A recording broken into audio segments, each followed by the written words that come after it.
Welcome, everybody. We were originally scheduled to have our Earthshot Prize winner, Talal Hassan, with us.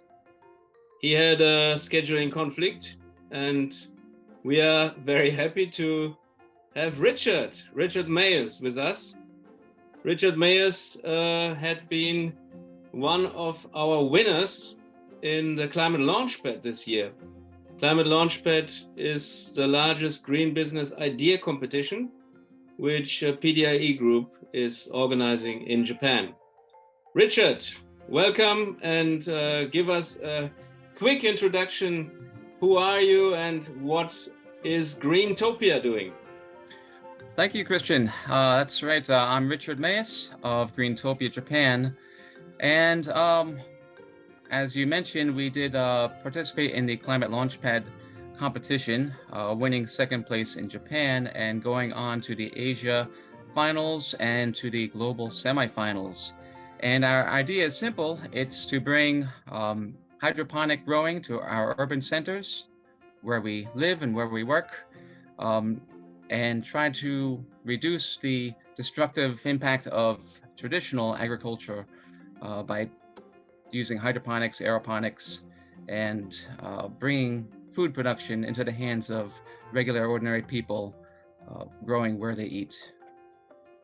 I think that's really also a very actual topic nowadays, where all around the world there's a discussion about food crisis, food supply issues, and I think you have your towers right behind you.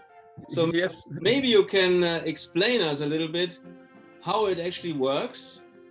Sure. And let us have a look into these Greentopia towers. Be glad to show you. I've got two versions here. This one has LED lighting on it for indoor use. And the other one is a more traditional tower, which I would put on the rooftops or balconies, a terrace, anywhere outside, because it doesn't have the lighting. It's going to require the solar radiation.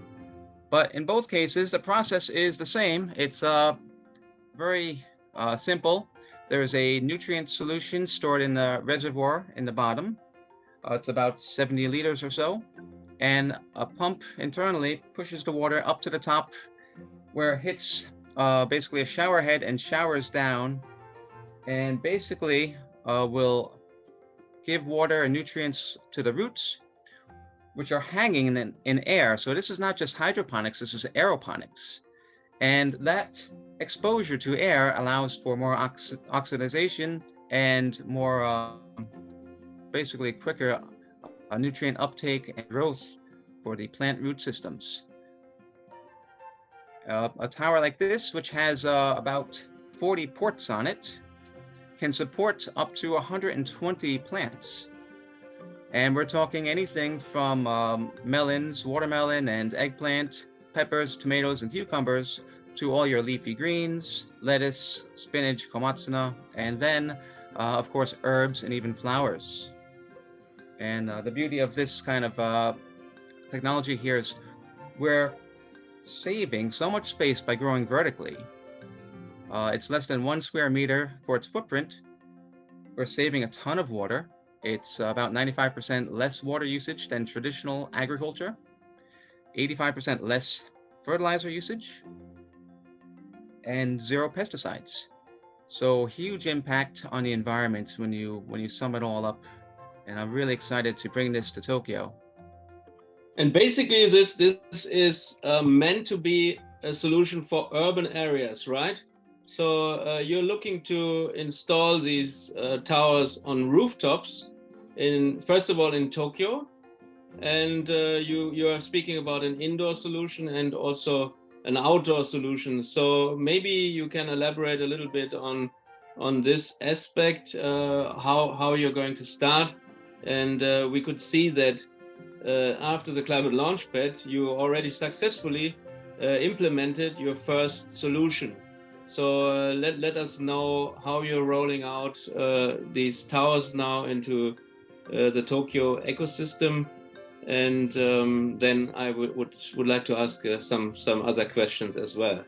Oh, sure. Well, basically, I've been involved in urban farming for the last year, teaching at a lot of international schools in Japan. And I've found that's going to be my first entry into the market, using these towers indoors as an educational tool to teach children all about the life cycle of plants, about nutritional uptake, about photosynthesis, and the beautiful side benefit of that educational aspect is they can eat the food that's growing there. And that was my stepping stone into the space. Right now, I have a rooftop with a school. It's a kindergarten here in Tokyo. Actually, I shouldn't say kindergarten. It's a nursery school up to age 6. And they already have an urban farming program and a lot of success teaching the children how to grow food. But now they have a 10-tower farm on the rooftop, just like this one here. And that's going to grow all their leafy greens and veggies for their school lunches and for their co-working space in the same building and a cafe on the first floor. That's Tokyo's first rooftop hydroponic tower farm. And that was started shortly after my success with ClimateLaunchpad. There's a second farm going up next week in Yoyogi, another district of Tokyo. And that will be my personal farm to grow for distribution through a friend that's running a distribution network called Farm Fresh. And they typically sell food from farms directly to consumers, organic produce. But now there's a new way to do this using our rooftops in the cities. So the progression is education, targeting schools, and then small businesses, restaurants, and just expand from there. Hopefully, we can get a retail component where we can sell these for home use on our balconies and terraces and people's individual rooftops, and get people to grow their own food as much as possible. Your first 2 installations, how much square meters does one of these installations have, and how much output can you generate? You were speaking about maybe 120 different types of vegetables and plants you can grow on these towers. So how much is the intensity of yield if you have a rooftop? And maybe you can just explain these 2 case studies. What would also be the initial investment necessary, and how would you generate revenues, and how would the place generate revenues for themselves? Okay, I got a lot of questions there. Yeah. But to just step back a little bit, 120 was the number of plants that could be planted in this particular tower, just given the configuration. The reality is there's over 150 different types of plants that can grow in these. And the only thing we're limited by is the size of the port, so we cannot grow things like root vegetables, essentially potatoes, daikon, other large radishes and large carrots. But aside from that, the output is quite large because we're talking about hydroponics and much faster growth. Food is getting to market 30 to 50% faster. Your yields are 30 to 50% larger, and you're using this vertical space, so you're getting a lot more yield per square meter. These occupy about 0.7 square meters of space. So the 10 towers that I have in the first installation occupies about 10 square meters, even less than that. So it doesn't take up much space. And depending on what crops you're growing, you could end up with a yield that's 5 to 10 times larger than what you would get through traditional agriculture. So in the case of something like spinach, you can get about 5.5 kilograms per month of output from one moderate tower, which is going to be the same output as 5 square meters of soil-based farming. And with tomatoes and other large fruiting vegetables, with the huge yield advances that you get from hydroponics, you're getting 10, 15, 20 kilograms of yield per square meter almost every month. Now, of course, it's seasonal. So right now in winter, we're basically focused on leafy greens. But when spring rolls around and it's June, July, we'll be having a lot of tomatoes and cucumbers, eggplants, all kinds of fruiting vegetables. That's great. So you could basically provide the food which comes on the table in some of these institutions which are growing the food, and so they could utilize it for themselves, but they can also sell these vegetables. By the way, is any kind of energy input necessary to run your towers? And if yes, how do you generate this energy in a kind of a carbon neutral way? Is there already some thinking behind that? I've done a lot of research on this since joining the Climate Launchpad competition, and those were things I hadn't thought of before. And the only energy usage is for the water pump to send water up the tower so it can basically irrigate the roots. We rely on solar power for the most part, meaning solar radiation to grow the plants and vegetables with our outdoor installations.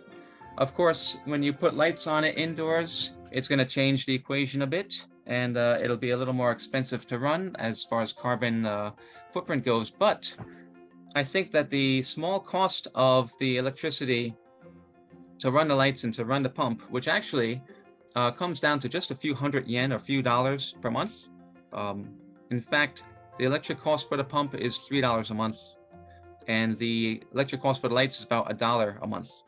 So it's quite a minimal impact.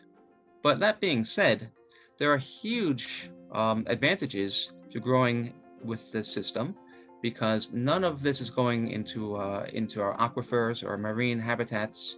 There's no risk of hypoxia, where we have fertilizers going back into rivers and oceans, killing off fish and things like that. There's no danger of having a drought or a flood. So when you think about all the environmental impact that traditional farming has, we're eliminating that, but we do have to use a small bit of electricity to make that happen. Yeah, that's fantastic. So what are your next steps? And you mentioned already that you have one installation already at a school and another one coming up soon.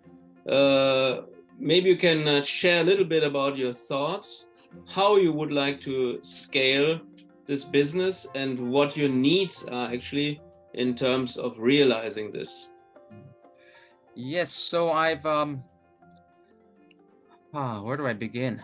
Basically, I want to show these two. Actually, I have enough material for 3 farms, but I only have 2 locations so far. So maybe that's one of the things I need, is a central Tokyo location, a rooftop preferably, to showcase this. And my belief is that through showcasing these 2 or 3 farms over the course of the winter, by the time spring comes along, I'll be in a position to show people, look, this is what's possible. This is all that I've done with this limited amount of space, very limited amount of water and fertilizers and 0 pesticides, and basically show, instead of telling people about it, show them what's possible, show them the produce, the output. And at that point, I'll be looking for potential business partners who share the passion and enthusiasm that I have for this. And I'll need more outlets to reach, more rooftops, more customers, and I'm really hoping to expand throughout Southeast Asia with this, because this is not a problem that's local to Tokyo. This is all major cities, whether it be in Japan or Korea or Malaysia, Indonesia, especially Singapore. It's the it's really wide open because no one has this type of technology in most places. It's unheard of here in Japan. You have two different types of hydroponics. You have a small little countertop thing that grows 6 or 8 herbs and small veggies. Quite, it's more like a toy, to be honest. Or on the other side, you have huge plant factories. Enormous amount of research and energy goes into these things. Huge efficiencies, but also they're handling so many different parameters that you have to have, a big team to operate that. Whereas one tower farm with 50 towers can be operated by a single person. So this is a huge middle ground that's not being touched by anyone here in Asia. And in order to accelerate your expansion, do you intend to raise a round of investment? And if so, how much are you going to raise? Well, interestingly, it's not particularly it's not particularly costly just yet. I need some more customers, and more. I think I need some more customers before I can think too much about raising a lot of money. But something like $300,000 would get me through the next 2 years, I think, at the current growth rate, where I need to pay a couple salaries. I need to pay for warehousing and distribution, my sales, and I guess most importantly is the just getting the infrastructure together for an e-commerce site and being able to reach people and sell these towers to individuals as well as businesses. Initially, I had thought I need a lot of that I need to go to VC route and find some deep-pocketed investors. But the more I think about it, that probably comes a bit later. What I'm really focused on right now is finding some partners who share this vision and are willing to go on this journey with me. That's great. I think that specifically if you're developing the market here in Tokyo, it could be very interesting to open up some routes to the real estate developers here in Tokyo. Have you already got some of these contacts for you? Yes, in fact, I was just introduced to a large Japanese bank about 3 or 4 weeks ago, and I was surprised that this bank wanted to talk to me, but we share a common co-working space, and they had said they saw my company and they read about it. They're very interested in what I was doing, so I gave them a big presentation about my view and the goals of Greentopia, and then they told me, as a bank, we've got a lot of clients who are property developers and property management companies, and they've got hundreds of thousands of residential units, and they're all these companies that are managing them are looking for ways to have an environmental impact. They're looking to do something for their SDGs and their ESGs, and they thought, this is a good way to do it because one of the benefits of these towers is that they can monetize roof space. If you're a building owner, if you're a property manager, and you've got a roof that's doing nothing, you could actually install one of these tower farms and rent it to your tenants. Now the tenant gets to have access anytime they want to fresh food with minimal care because the towers are rather very low maintenance. They choose what they want to grow, and they'll pay a rent for that just like they do for rental plots of land around Tokyo. And then the building owner, is basically turning their roof into money, where they can collect $40, $50 per month per square meter. So with that in mind, there's a lot of people coming to me and saying, this is a wonderful idea. I want to monetize my roof. And the solution is just finding tenants who are willing to pay for that service, or a whole new ecosystem of what I call farmpreneurs, people that want to farm but don't want to live out in the countryside. So if they have access to a rooftop, they can set up towers and they can farm and they can find their distribution channels and retail outlets and sell produce as well. So we'll cut down a lot on the costs, transportation emissions, transportation related bottlenecks. We'll have the freshest, most delicious, nutritious food available right where we live. And your business model, again, is that mainly focusing on selling the towers to rooftop owners and people who want to operate these farms? Or is there any kind of additional services you would offer to them to maintain the operations, for example? Maybe just explain a little bit, or would you even engage in selling some of the vegetables then B2C? Right, so initially we are focused on selling the towers and the equipment to businesses and to residential customers, but we are offering a service, a maintenance service along with that, where for a low monthly fee, we will come and maintain everything, make sure your nutrition levels are adequate, that your towers are in good health and good working order, because a lot of building owners don't want to be farmers. They don't want to worry about that kind of thing. So we're not just selling it and walking away. We stand by all of that.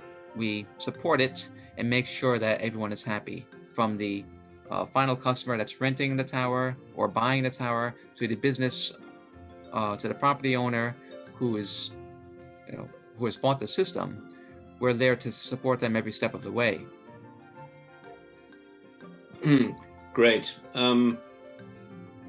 If you can share maybe what would be a typical initial investment for an average rooftop? How big is the average rooftop, and how many towers could you install, and what would be the investment to start? Okay, so we'll have to put a big disclaimer on these numbers because the pricing is not quite set yet. Yes. But let's say roughly you need 50 square meters for a 50 tower farm, which would be a decent size. We can go as low as 12 to 25 towers. But let's say if you do 50 towers, 50 square meters, which is not much space at all, then we might be talking about $40,000 initial cost, and then perhaps about $10,000, let's see, not even $10,000, like $8,000 a year in maintenance, or more like $500 a month. Yeah, so $6,000 a year. Okay, we will not nail you down on this.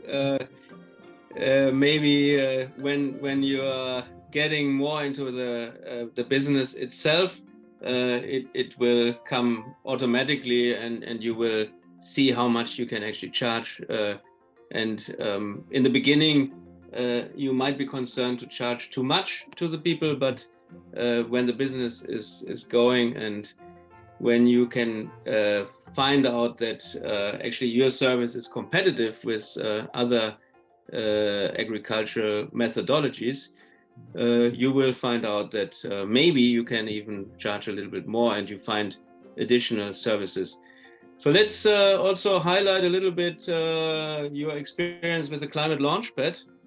Can you talk a little bit about your experience with ClimateLaunchpad? And yeah, then I ask a final question after that. Okay, sure. Yeah, actually, I kind of entered the ClimateLaunchpad competition on a whim, and I had just thought I needed some guidance. I needed someone to show me maybe what's possible, because I was a small business owner for about 15 years, but it was a very different space. I was in finance, and I had just gotten into urban farming in the last 2 years. and I really didn't know what's possible. So I looked to Climate Launchpad for some guidance and found great resources. I was introduced to a lot of great mentors, which I still keep in touch with today. And they've helped me refine my ideas, helped me think more globally, think more about the impact I can have.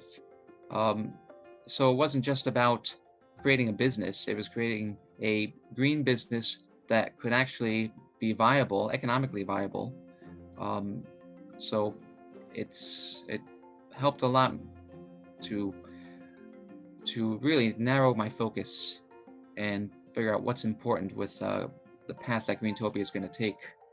And the networking opportunities and the people I've met have really helped me to get where I am today, making the introductions actually that have gotten me to this this point where I have the rooftop location, 2 of them now. And maybe it'll be a PDI group will get me the 3rd location. Yeah, that's pretty much realistic. We are also working in the space for sustainable cities, and maybe, I don't know if you know that this year in March we had a big summit, a conference about sustainable cities, together with OIST, Okinawa Institute of Science and Technology, and we want to continue building this community around small, self-sufficient, resilient and sustainable cities and communities also next year. And with this community, we would like, on the one hand side, people like you who execute and implement solutions.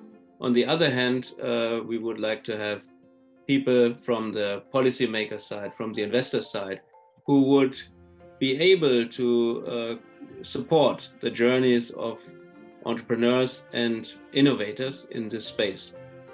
So maybe finally you could also address this kind of question which regards a supporting ecosystem and PDIE group. The E in PDIE, Purpose-Driven Innovation Ecosystem, stands for ecosystem. So we want to build an ecosystem which actually takes care of the people who are in that ecosystem to help accelerate the solutions. And maybe you can formulate some of your pressing needs, and we can see if PDIE group can actually respond to your needs.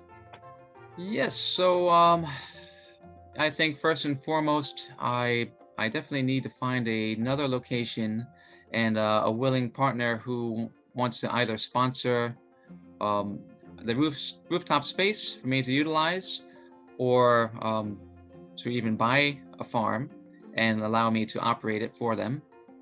Also, all towards proof of concept to get Greentopia's name and product out in the public eye. Any kind of introductions to schools, to businesses, restaurants, anywhere where you consume fresh, delicious food, that's where we want to be. It could even be in nursing homes and hotels, right? So first and foremost, more locations and potential introductions to new customers. And really, I'm in a spot now where I'm getting kind of popular and I need help. So a potential partner, someone who wants to join me in this journey.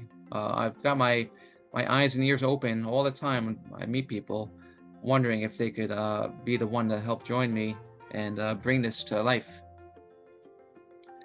That's great. So I think that PDIE Group will definitely be able to help and support, and that's what we are here for. And maybe we already reached our kind of time limit. It was fantastic that you could join us today. Very grateful for all the things you shared with us, and also seeing your recent success.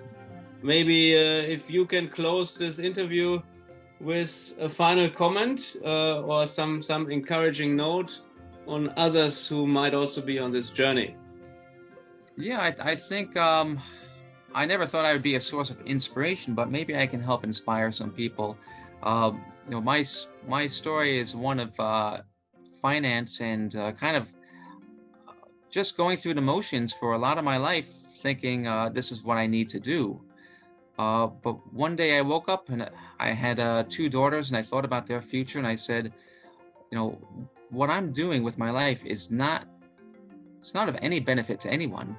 Certainly not my daughters and not the rest of the world. And I got to thinking, you know, how can I actually do something? How can I make a change? And the steps were so simple. They're right in front of me. I got involved in urban farming. I started teaching courses. I started joining up with meetups and other groups, just trying to spread the word about how individuals, no matter what small little thing you do, can have a huge impact. And through my experience and as I built up some confidence, I decided I'm going to open up my own company, and I formed Greentopia without having that real, you know, experience. It didn't matter anymore. I knew this is what I wanted to do. I finally found my passion after so many years, and it can happen to anyone. If you, especially in this group, it's like a tight-knit community where everyone is friendly. Everyone wants to see you succeed. It's nothing like the world of finance where I was coming from. And I've met such great people all along the way, and everyone is there to help you. So take advantage of it and get involved. And if you need some advice, find me on LinkedIn, and I'm happy to point you in the right direction if I can. That's fantastic. So you actually are right now managing a transition from finance to become a purpose-driven entrepreneur. And the purpose-driven innovation ecosystem is here to support. And maybe Greentopia could be one example for how to make the impossible possible and how to achieve not only Greentopia, but utopia. Thank you so much for this nice interview. And we are wishing you the best of luck for your further journey.